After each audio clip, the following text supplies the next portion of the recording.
rights included the right to life, education, health, access to justice, and so on and so forth. And the Constitution in itself, it also reinforced women's rights, promoting gender equality and increasing the representation of women in leadership roles. And the efforts to address gender-based violence and discrimination have also been bolstered by the legal protections. And we cannot avoid the fact that we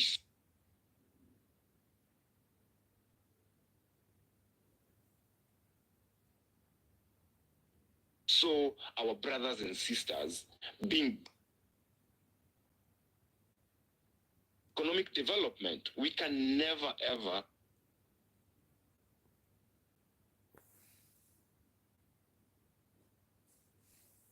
run away from the fact that all these deeds that have happened in the recent past, they've really disavowed economic development. And in terms of economic development, the initial 2010 constitution, it had set stage for significant progress in terms of it really emphasized on, the economic and social rights, hence prompting, the creation of policies aimed and we could not see developments anymore. So I think as a people, we really need to sit down and reflect upon how we got here, how we found ourselves in this situation. And do you know what brought us in this situation? It's the butchering of the Constitution. Yeah. So as I land and finally give the rights back to the co-host, I just need to say that this promulgation of the 2010 Kenyan Constitution, as much as it had led to significant achievements across various sectors and making a period of transformative change, from political and governance reforms to advancements in human rights and economic development, stuff like education, healthcare, and environmental protection, the Constitution really laid a strong foundation for Kenya's progress until we saw a new revolution trying to, a new leadership scale trying to now demean the Constitution. If that answers your question. Back to you, Obed. Thank you, Ayo. And you actually eloquently pointed Article 43 of the Constitution in terms of socioeconomic rights. And I know the promises that there are. And coming to that and listening to what you've said, maybe what has brought us to this problem is that the people who've been in positions of authority, number one, in 2013, we disregarded the Constitution. We had two indictees who were to go to ICC, and they were given an opportunity to vie for a political position, and they became president and deputy president. Maybe that's why it started beating us. And thereafter, we've seen situations where the executive ignores court orders, despite the fact that the courts are supposed to be independent and there has to be respect amongst the three arms of government. Wanyama, I'd like to come to you, and I point to a very important article, and looking at Article 35, access to information. We have seen as Kenyans that probably the reason why corruption has been wanton and a lot of issues gone wrong, and examples look like the Adani, acquiring the JKIA, and other examples where there's no clear information, but to be able to demand for information.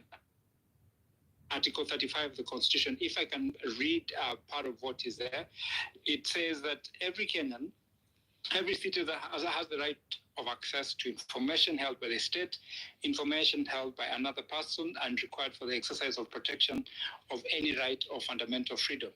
It is important to note, like, for instance, JKIA is a very important and very strategic asset in this country. But until what happened 2 months ago, and then Nelson Amenya, I think, giving these flowers, he did raise concern about this issue, and that's how we got to know about this. Have we Kenyans been able to ask and gather information and clearly demand from the political class and the leadership to give us tell us what is supposed to be done. We have an issue of debt that Okiya Mtata keeps talking about.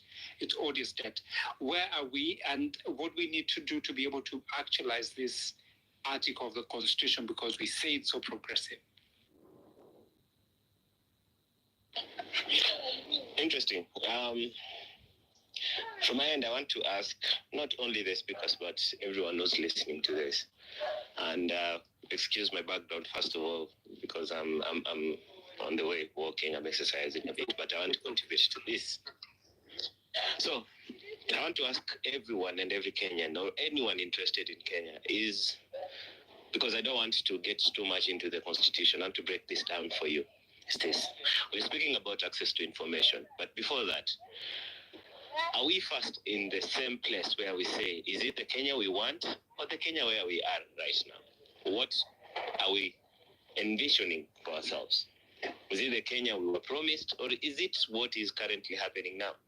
Because if we get embroiled in what is happening now, we lose what was intended for all of us as a country and as a people.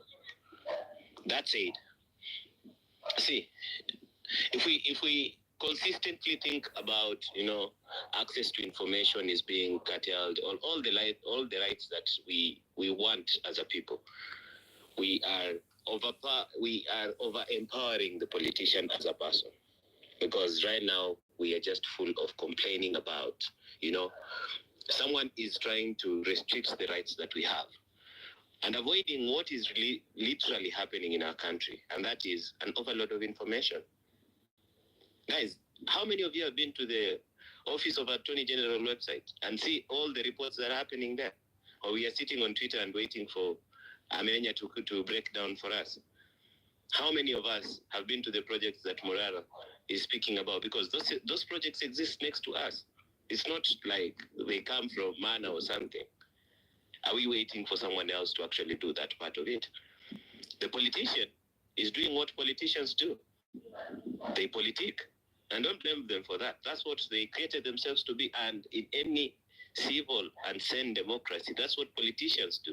Even in developed democracies, Trump can say something out of the world about Kamala Harris. And they're allowed to do that because that's what politicians do. But the institutions and the Americans themselves follow up on what is necessary.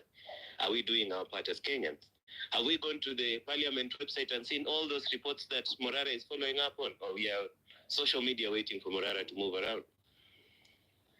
It's only Amenya who decided to do his part as a Kenyan and highlight the things that were happening that you are like, oh, so Adani is going through. Let's debunk the part of there is no access to information in Kenya. There is access to information in Kenya. It's just an overload of access. An overload of information, because again, we can have access to all the information that we want in the country. And let's give flowers to Office of the Attorney General. They are doing their part. It's a toothless institution. They review, they give their opinion, and then what are we going to do? Let's give them, they did their part.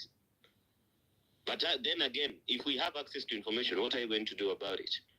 I keep saying we need tools to even follow up on what the reports are saying, tools to even see, this is what the Constitution says someone needs to do, and have they done it or not? But that falls on us as Kenyans to follow up, nothing else.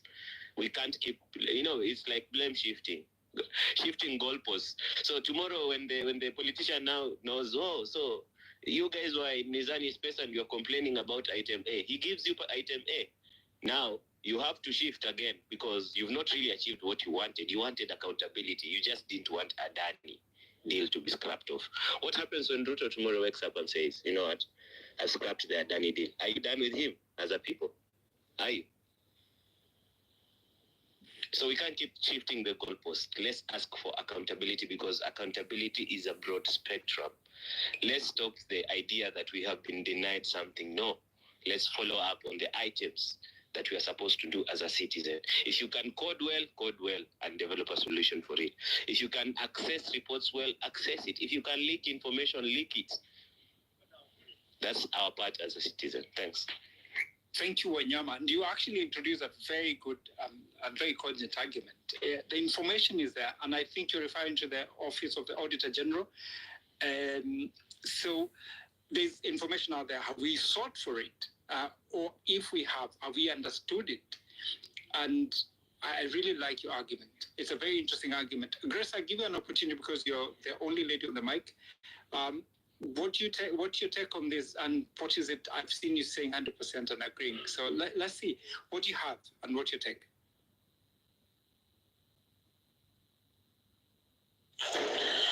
Okay, thank you. Thank you so much for this opportunity, and forgive my background, please. When we started and where we are, I think we have had achievements as a group, which we cannot look down upon. Number one, we've made the political class aware of our strength, that the power belongs to the people. That was on 26th June 2024. And on that day, we took away the power and brought the power back to us. So for me, since that day, Parliament doesn't exist, according to me. So number two, and now our number two achievement, we were able to abolish the Finance Bill 2024. So when we were starting,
what I love what you've started, like people should shift to Starlink something, so that we abandon Safaricom. We have to think of other strategies of economic sabotage. So if we decide that we are not going to use a certain product because it's a government product. Allow me to indulge me here. It is important. I think I like what you're trying to suggest. Maybe a strategy on how we can go about, maybe reorganizing ourselves. But then, to what end, and what is it that we really we want to achieve? What is it are you looking at when you sit here? What is the end goal? Because I think it's very important, yes, to do what we want to do, but what we intend to achieve from it. I'll give you 2 minutes to be able to put that across. Yes, I was coming to that. So I started by just narrating things that we need to do. So strategies, those are things that we should be thinking of on how to make this government be on toes. Now, lastly, on what you've spoken about, what I expect. First of all, it is my prayer that we may not be overrepresented as we are overrepresented right now. Number two, it is also my desire that we should stop this issue of high taxation because generally it doesn't help any country. Number three, we should stop tribalism. Like right now, I'm seeing Johnson Sakaja cannot account for 1.3 billion, which I think is an alarm to all of us. Number four, the most important thing that we should be focusing on is to unite all Kenyans so that we can have a major goals. And I think this is the right time to also have political parties, new ones, so that we may be able to go to the ballot and vote for people we want. Because sincerely, right now we don't have faith in ODM. We don't also have faith in UDA. They are leading us on loyalty. And for us Kenyans, we want people who can lead us on our interests, not on loyalty. Thank you. Thank you, Grace. Thank you very much. Anthony, I'd like to engage you. And I wonder, did we, go beyond the intended mark? Because we started reject finance bill, nothing like to amend or anything, reject. We succeeded. We demanded from the executive that we want them to do away with the cabinet, and it was done. But then thereafter, we almost went on like we do not have a strategy. We kept asking because we felt now, it can be done. We asked, the finance bill was rejected, the cabinet has been dissolved, and that way, did we really miss an opportunity to concretize and have something in particular at hand to be able to push, or got excited and lost even the small gains that we had made?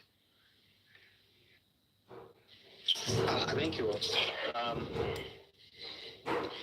I think on when we achieved what we achieved on those days in rejecting the finance bill and having the cabinet dissolved, at that particular time, this country had achieved what the Constitution meant by giving the ultimate power of how governance is done in Kenya to the people.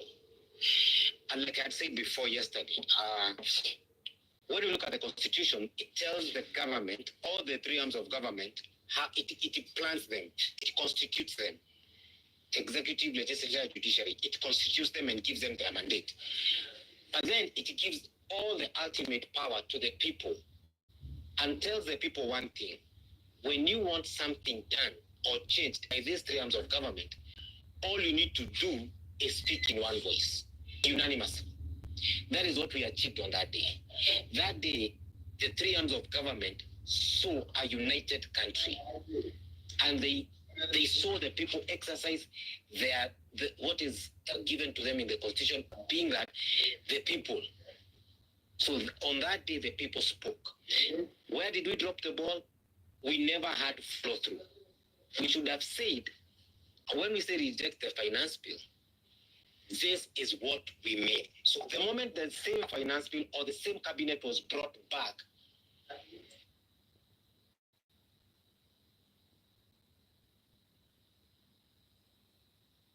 did we lose Anthony, or it's me? can you hear me? Yeah, you're back now. So I was saying, when we spoke in one voice, we should have had a follow through. So when the president returned the new cabinet, the people should have come and told the president, the executive, that, excuse me, this is not what we said. We said, don't reshuffle. We said we want new faces who are not politicians.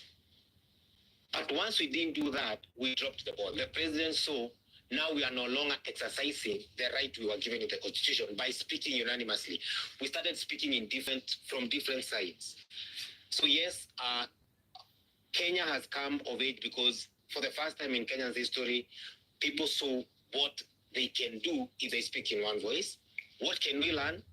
That going forward, to achieve what the Constitution tells us in terms of we, the people exercising our power, we need to speak in one voice without fearing the other three arms of government. Because the day we united, they actually did what we said. The day we dropped the ball and started beating each other, then they went back to what they know, and they started governing us again.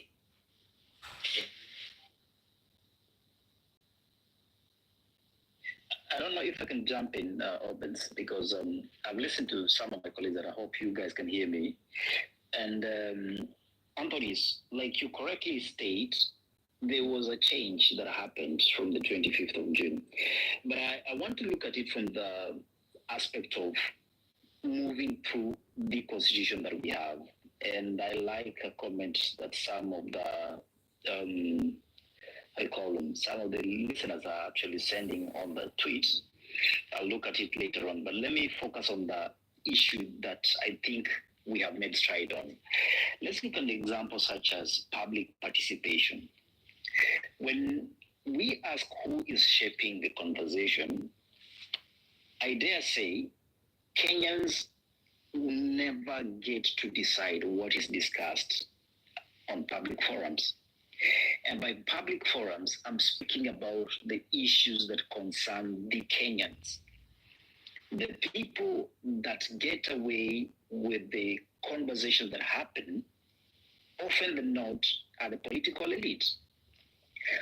You have had more than enough times, and I want to draw you back to the making of the 2010 Constitution. This happened because two political rivals felt shortchanged. For those of you who are old enough then, there was something called Nusukapeti, ama serikali ya Nusumkati. And this was because there's a gentleman who is now vying for the AU chairmanship, and Kenya is fronting him, saying that he could not, his relationship with his then friend, Mwai Kibaki the late, was untenable. So the political friendship, the political marriage had to come to an end.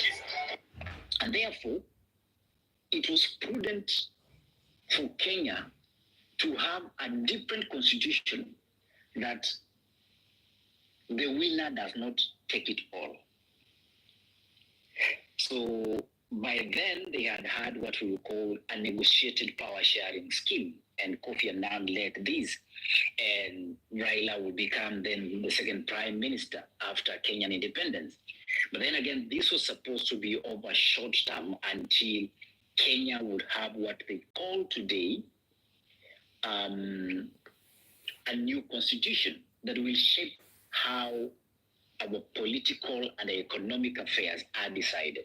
Now, fast forward, when the Constitution was promulgated on the 27th of August 2010, I want to remind you, listeners and speakers, that the people that took the oath of office at that moment, in line with the demands of this new constitution, all of them except one is dead.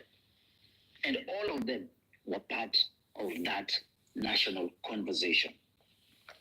And therefore, when we say public participation, it is a very interesting aspect that appears in our constitution.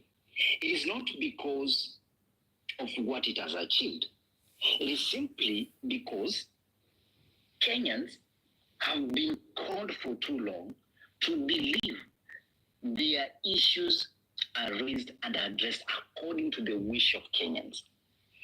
And when you look at the public participation Article 118 says the parliament shall conduct its business in an open manner, and its sittings and those of its committees shall be open to the public and facilitate public participation and involvement in legislative and other businesses of parliament and its committees or committees. Parliament may not exclude the public or any media from any sitting unless, in exceptional circumstances, the relevant speaker has determined that are justifiable reasons for the exclusion. Now, how do Kenyans get excluded from public discourse? Number one is there is a big con game called civic engagement that is happening at funerals.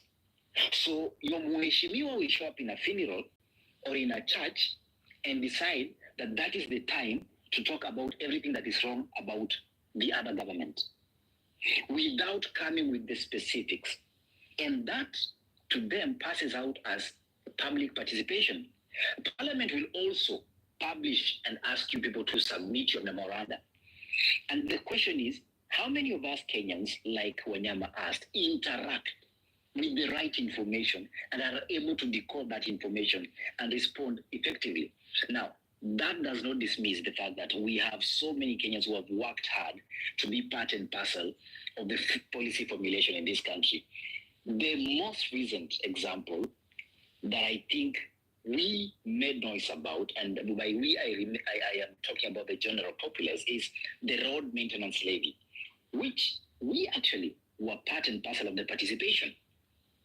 And in the response, it was looked at as though that the then minister, that is Transport Minister Murkomen, had resolved that Kenyans had decided that this thing is not tenable, and therefore they find alternatives of raising money and not raising the levy on the fuel.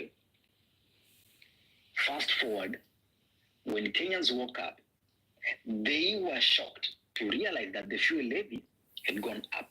What happened? We ran to court. And therefore, if I dare say that the conversations that are happening in this country, politically, economically, and socially, we are not part of them. I am using those examples to illustrate that it is important for us to start public participation and the government of the day and the parliament of the day to actually ensure they do not leave any Kenyan issues that have been raised in those public forums as just but by the ways. If it's written, it has to be adopted.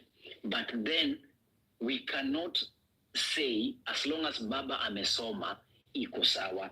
That is how the 2010 Constitution became a document that many adopted.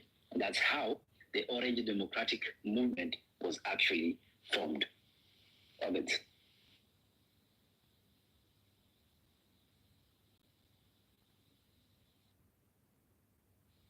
Thanks, Eli.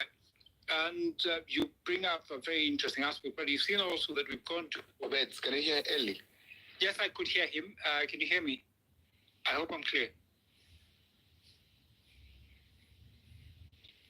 I can hear you, and no way, I can't hear anyone on this space. Let me drop and come back. Okay, I can hear Eli.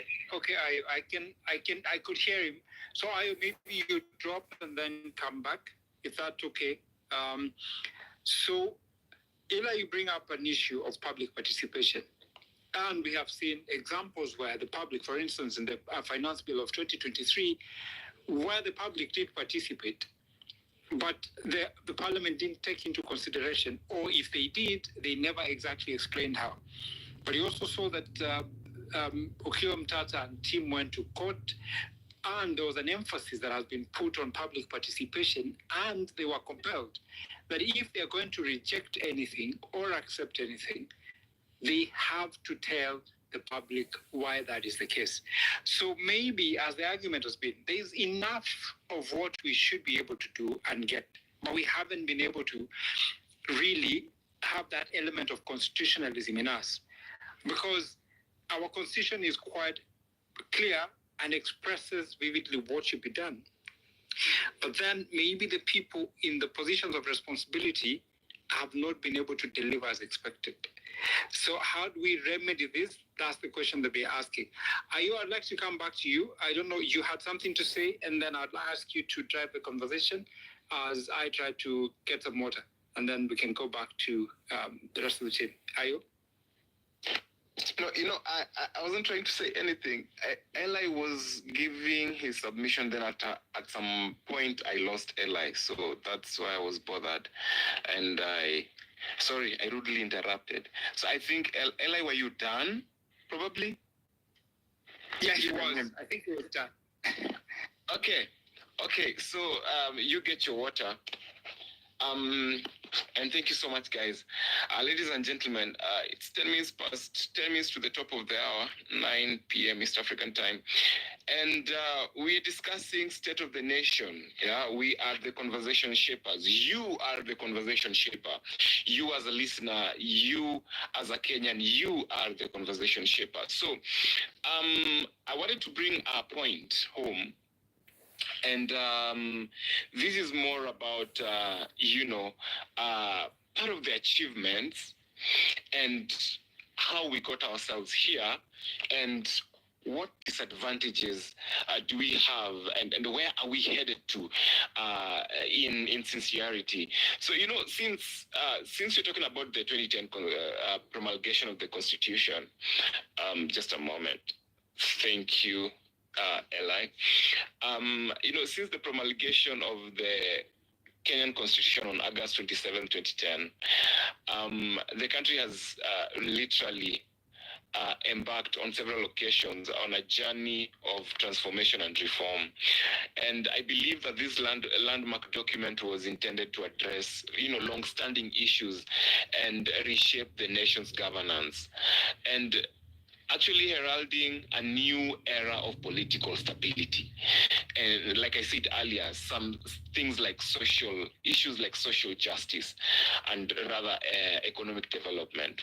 So despite the significant progress made, Kenya has continued to occasionally grapple with a range of challenges that impact, its stability and development, most of which we know, which is incompetence in governance, that have impacted the instability.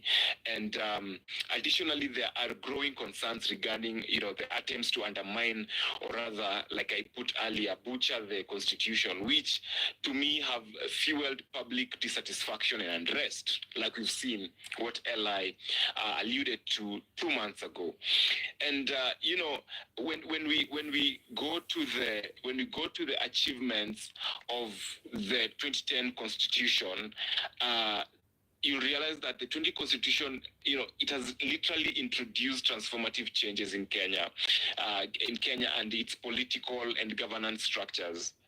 And one of the most significant reforms was the establishment of a devolved system of government.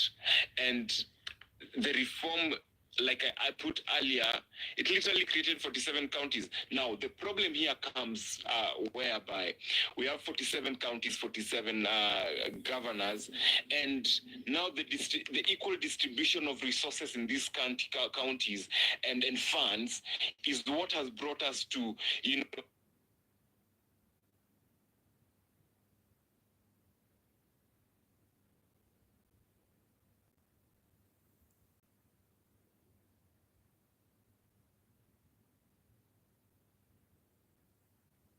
politics of a governor or a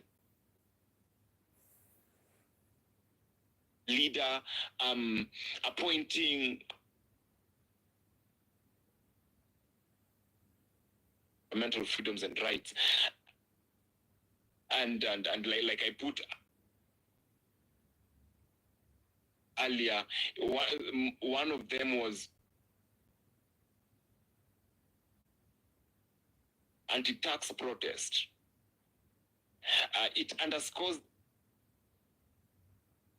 the complexity surrounding Kenya's challenge.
take when you talk about where we want to be in 10 years? I'm asking, where have we been in the past?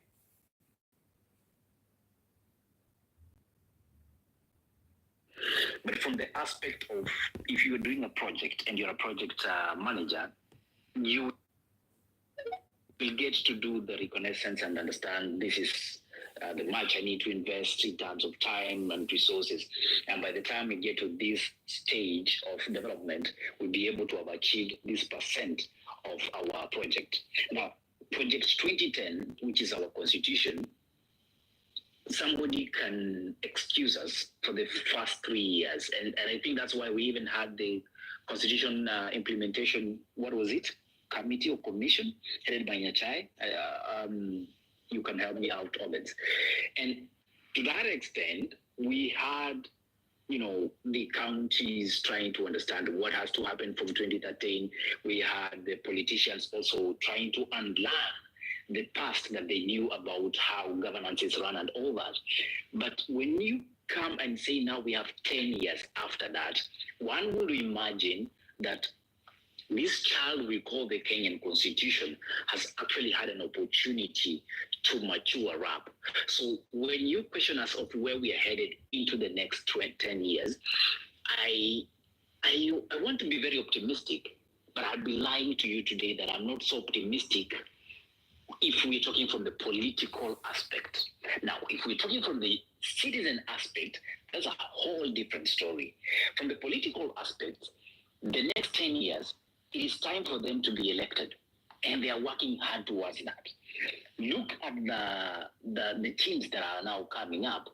Now that, according to the grapevine, Team Raila is no longer pursuing actively local politics, we have another team called Team Kalonzo. Now, is Kalonzo new to all of us? Definitely not. But he's promising all of us a heaven. And I can tell you for free, there were people who are assembled on Sunday in Gudurai, and they were cheering and welcoming this gentleman because he's the chosen man and he's going to take them to the promised land.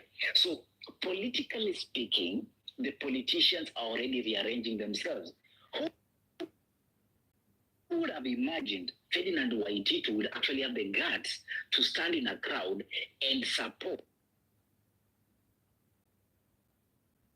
Alonso actually meeting with the not so favorable ambassador in Kenya right now that is speaking about Meg Whitman.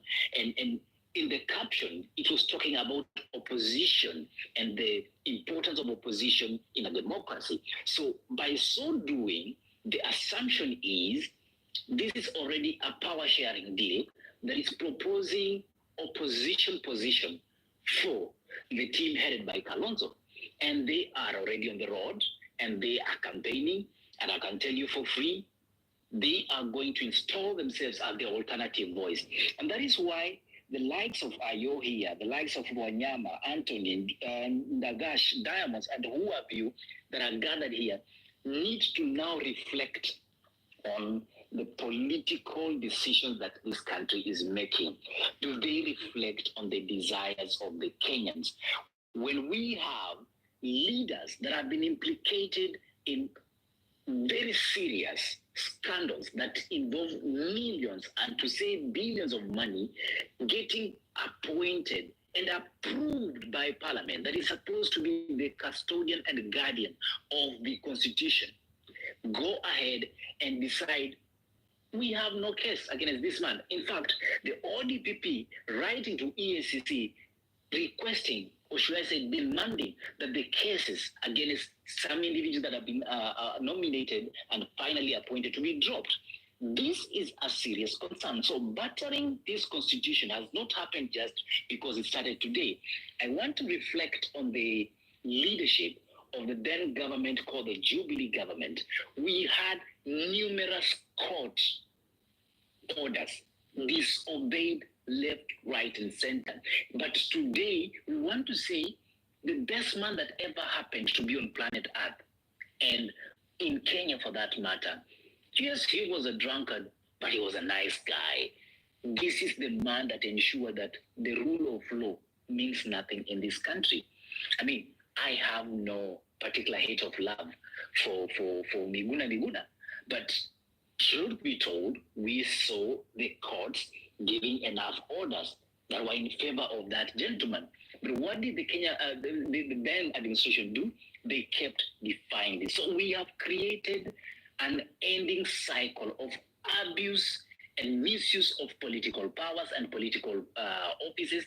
And number two, extensive butchering and massacring of this very, I dare call it, holy document and spirit we call the Constitution. So the Kenyans today, as we are demanding and asking for accountability, what role are we playing in advancing that conversation? It's something we need to all come into question. Thank you. Thank you, Eli. And I want to allow now the plenary to speak because I think we've put in our opinion. I'd like to hear what Simon Gadoni has to say, and then I'd have Ndagush, and then followed by Marabu Stokes. Hi guys, Gadoni here speaking.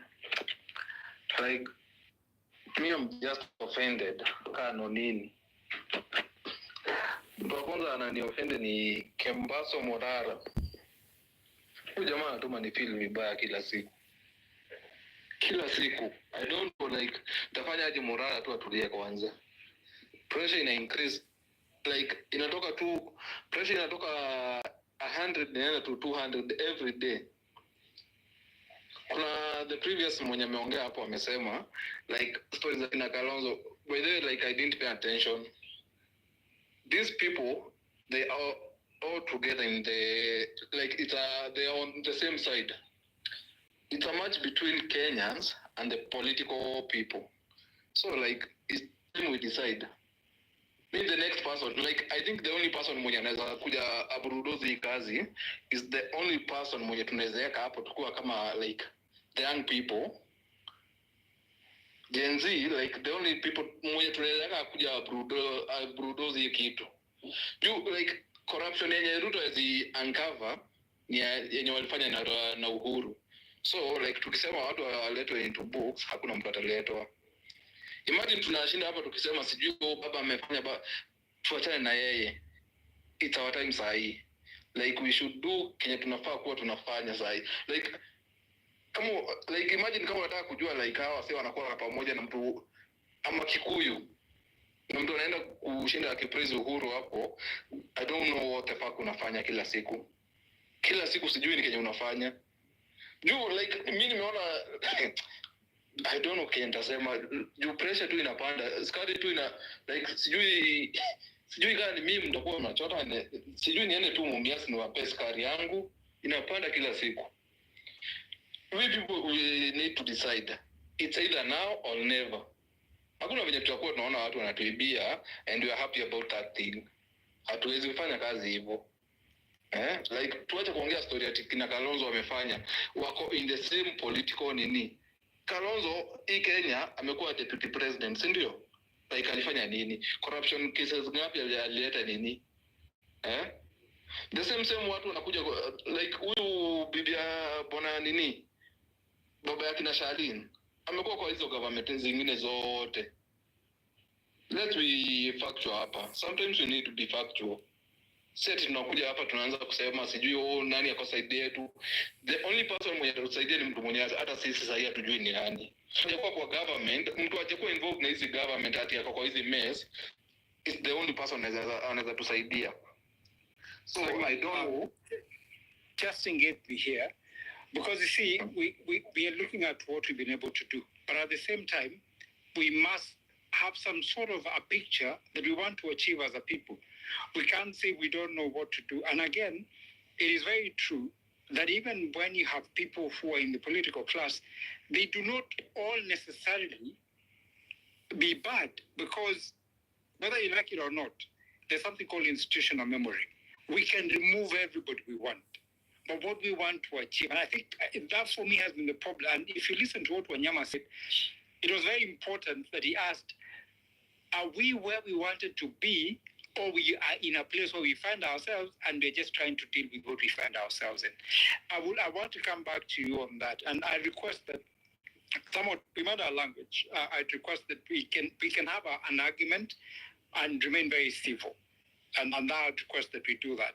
So, Simon, I'd come back to you because I think there's something you haven't addressed, and I'd want to hear exactly what plan we have, what the picture that you want to paint, where do we want to be, or where do we envision ourselves vis-a-vis when we started in 2010, we had a plan and a dream. Are we there? No, yes. Why? And what's the issue? So I go to Ndagush. What's your take? Thank you so much. My take is that from the achievements that we have had as a people, we're very sure that if only we decide, we can really move mountains in this country. The things we are able to achieve within the short fraction of time that we are on the streets tells us that our voice can be magnified by our actions. But I only feel that we lack one thing that's a key thing in any movement: unity. We have been together online. Like right now, of all these people on the speaker panel, many people, we just meet online. We are friends online. Anthony,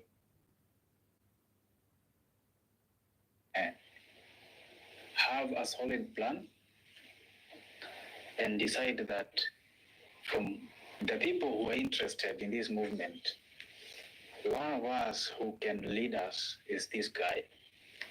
If person A have shown clear leadership skills that we can second and support, that way we can have, let's not say that we don't have a leader, that our movement is leaderless. The longer we remain leaderless, the more time we are giving the enemy to re-strategize. Tunasamanga tribeless, sijui what, but one of the things we should not have is leaderless. All the other lessons we can have, but leaderless, it's not, we are going nowhere. Because you know why we failed? Like, things are falling apart because we just lacked representatives. And the people who are getting there, wearing our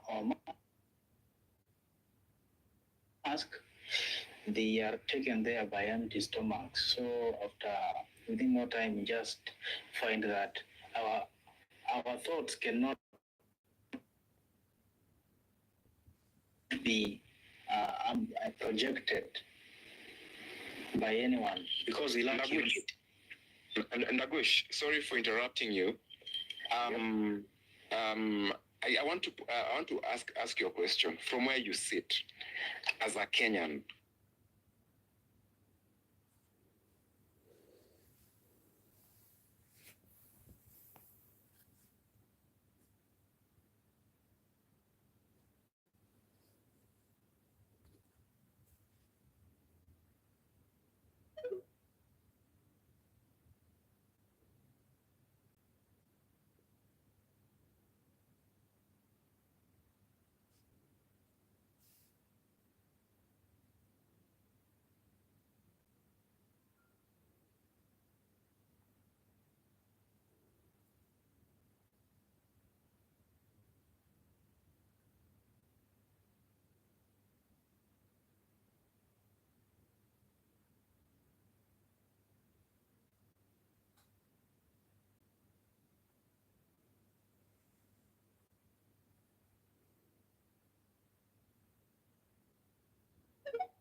Alone what we did in the past, because now the situation is no better.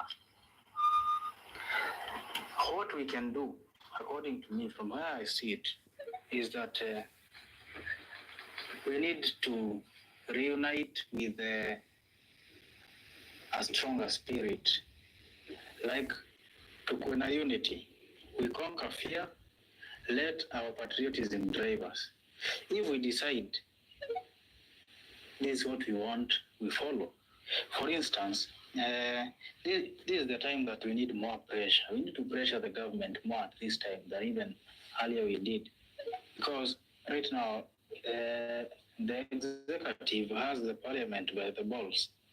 The parliament, the legislature, is no longer the people's representative. So the only people that we are very sure are on our side are we, the people who are being oppressed.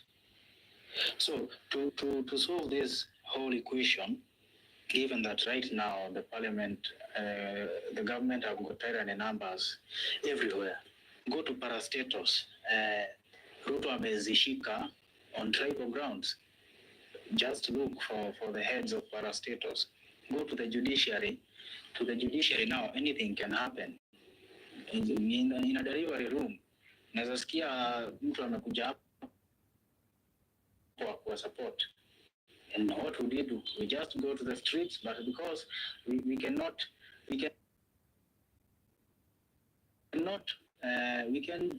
protest against law.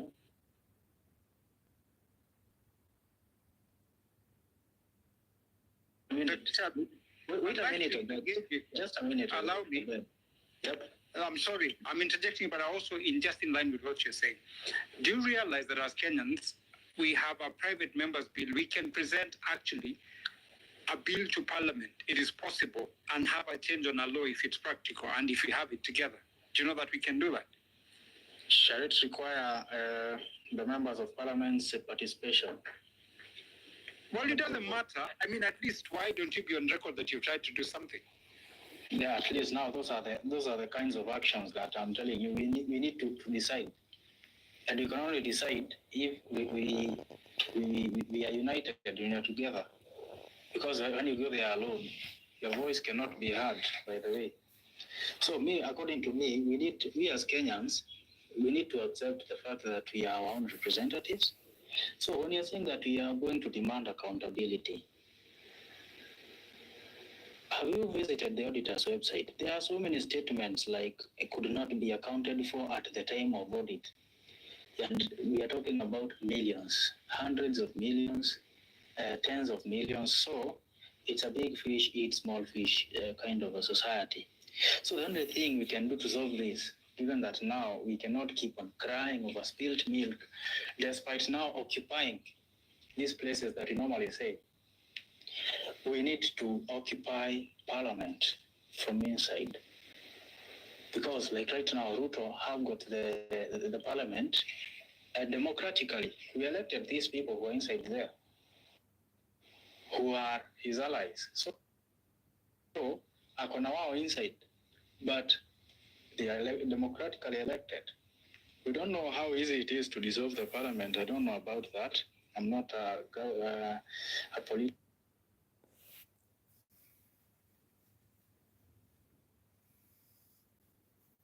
So that now Wafurahi and now the opposition is in full support, because now Kama Wandai, the minority leader, is for him. Who else? So what we are doing, we need to occupy the Parliament from inside. And we can only do that democratically. We become the legislature. We become, with this mind of revolution. This ruling class, even if you are saying that there are some few, most of them are birds of a feather. They have been together, they have been in corruption deals together. This one is auditing this one, but they were in the deal.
we appreciate that there are many people who would like to put their points across so that we allow everybody to have their point. What I realized that we lost at the height of the movement, people were offering support using their expertise. I remember we had doctors, setting up a place where people can be supported during the protests.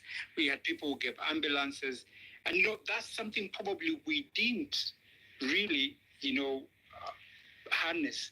It is something that we can do and learn from and improve on it, because then going forward, if you are good in coding, like Wanyama said, if you're good in, putting together strategy, we be able to come together and utilize our resources and our ability to be able to mobilize. That would help us.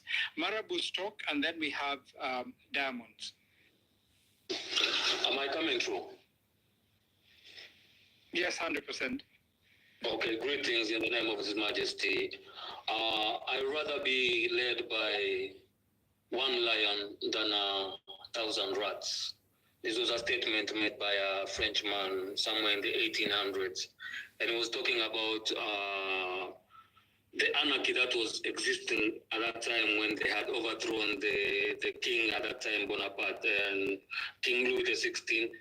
And he was trying to make an argument that they allow Napoleon Bonaparte to take over leadership of the French nation. And after this, Napoleon Bonaparte became the de facto leader of France. So why would this statement be true for Kenya today when we say the state of the nation and the conversation shapers? First of all, let me big up Nonini, Smalls, Little, and Ayo, all these people who got engaged and came up with a nice, beautiful song, I'm Offended. It's really beautiful, and I like it, and I'm still using it as my ringtone. Now, back to the matter. Kenya is not short of bright people or people who understand the situation that we are facing. What Kenya is short of is people of courage and commitment. And I say this because every time when you move around in the streets and you try to talk to somebody